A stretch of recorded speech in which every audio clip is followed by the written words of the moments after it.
Audio Jungle.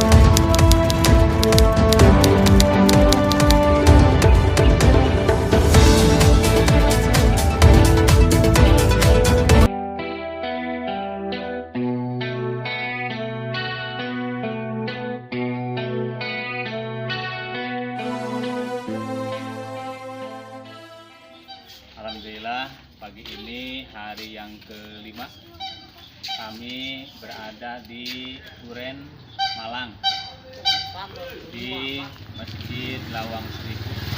Dan juga alhamdulillah anak-anak semua dalam keadaan sehat walafiat.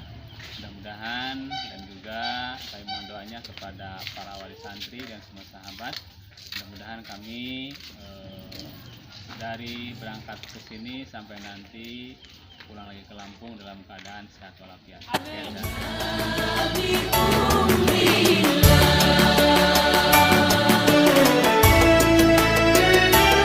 Assalamualaikum warahmatullahi wabarakatuh.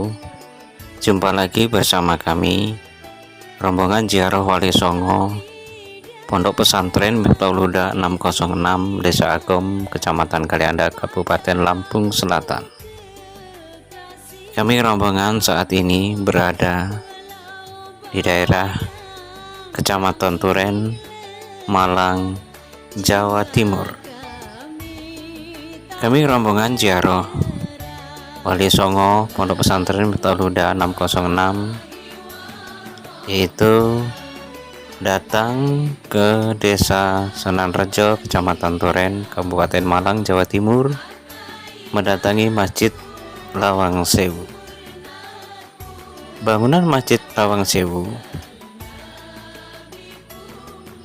berornamen Timur Tengah dengan warna dominan biru dan putih. Itu memang berada di tengah-tengah pemukiman yang padat. Jarak dari jalan raya menuju lokasi sekitar 1 km. Namun karena bentuk bangunannya menjulang tinggi, orang bisa langsung melihat dari jalan raya. Masjid Tiban atau Masjid Lawang Sewu yang berada di Kecamatan Duren, Kabupaten Malang, Jawa Timur.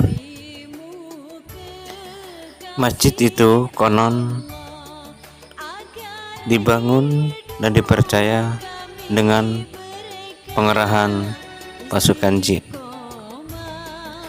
Masjid tersebut kini juga kerap dikunjungi masyarakat yang penasaran dengan Masjid Lawang Sewu atau Masjid Tiban. Masjid Tiban ini berlokasi di Jalan Kiai Haji Wahid Hasyim Gang Anggur nomor 10 RT 7 RW 6 Desa Senanrejo Duren, Kabupaten Malang, Jawa Timur. Sekian, terima kasih.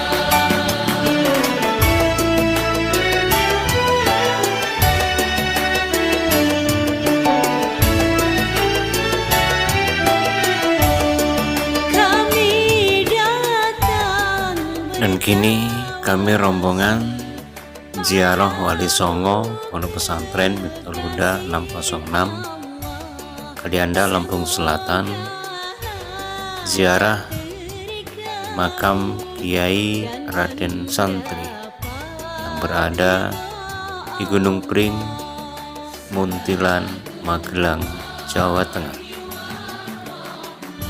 Kiai Raden Santri yang bernama aslinya Pangeran Singosari, putra dari Ki Ageng Pemanahan, pendiri Kerajaan Mataram Islam. Raden Santri berbeda dengan kakaknya atau Panembahan Senopati yang meneruskan memimpin kerajaan. Pangeran Singosari atau Simbah Raden Santri menepi mendalami ilmu agama Islam. Lama mengembara, Kiai Raden Santri kemudian memutuskan bermukim di Bukit Hutan Bambu. Bukit Hutan Bambu, arah barat Gunung Merapi, di wilayah yang kemudian dikenal sebagai Gunung Pring atau Gunung Bambu. telah dikenal alim dan pernah nyantri ke sejumlah ulama sepuh. Pangeran Singosari dijuluki warga sekitar dengan julukan Raden Santri. Raden Santri di bukit yang secara silsilah pemilikan dikuasai Keraton Yogyakarta di bawah Reh Kawedanan Ade Sriwandono. Bagian Puroloyo, Kiai Raden Santri akhirnya dimakamkan. Di antara karomah simbah Kiai Raden Santri, beliau pernah meminta kepada Sultan Agung Mataram untuk dibuatkan masjid. Sultan Agung mempersilahkan dipersiapkan di kota gede ibu kota Mataram dan dipindahkan oleh Kiai Raden Santri bangunan masjid tersebut dengan sapu tangan dalam jangka 1 malam. Sekian secara ringkas dari Kiai Raden Santri. Makamnya berada di atas Gunung Pring, Muntilan, Magelang, Jawa Tengah.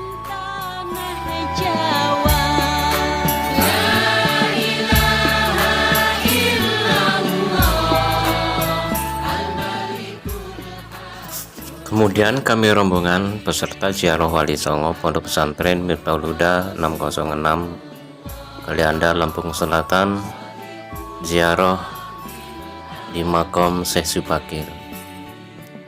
Syekh Subakir ini makamnya berada di puncak Gunung Tidar, Magelang, Jawa Tengah.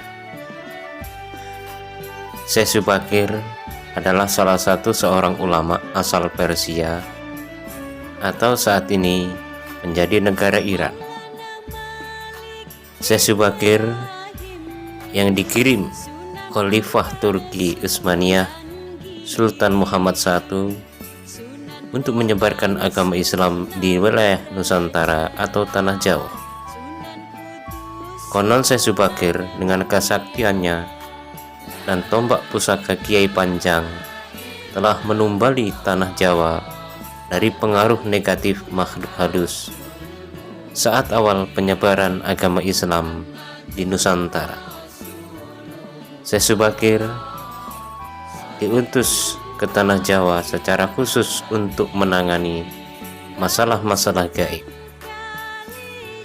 Berdasarkan babat Tanah Jawa, Syekh Subakir yang menguasai ilmu gaib dapat menerawang makhluk halus dalam menyebarkan agama Islam. Karena Syekh Subakir dihalang-halangi para jin dedemit penunggu Tanah Jawa, lalu tombak pusaka Kiai Panjang milik Syekh Subakir ditancapkan tepat di puncak Gunung Tidar, yaitu sebagai penolak bala di saat Kanjeng Syekh Subakir menyebarkan agama Islam di Pulau Jawa. Dan makom Kanjeng Syekh Subakir saat ini tidak ada yang mengetahui di mana keberadaan makam asli dari Kanjeng Syekh Subakir. Sekian, terima kasih dari kami.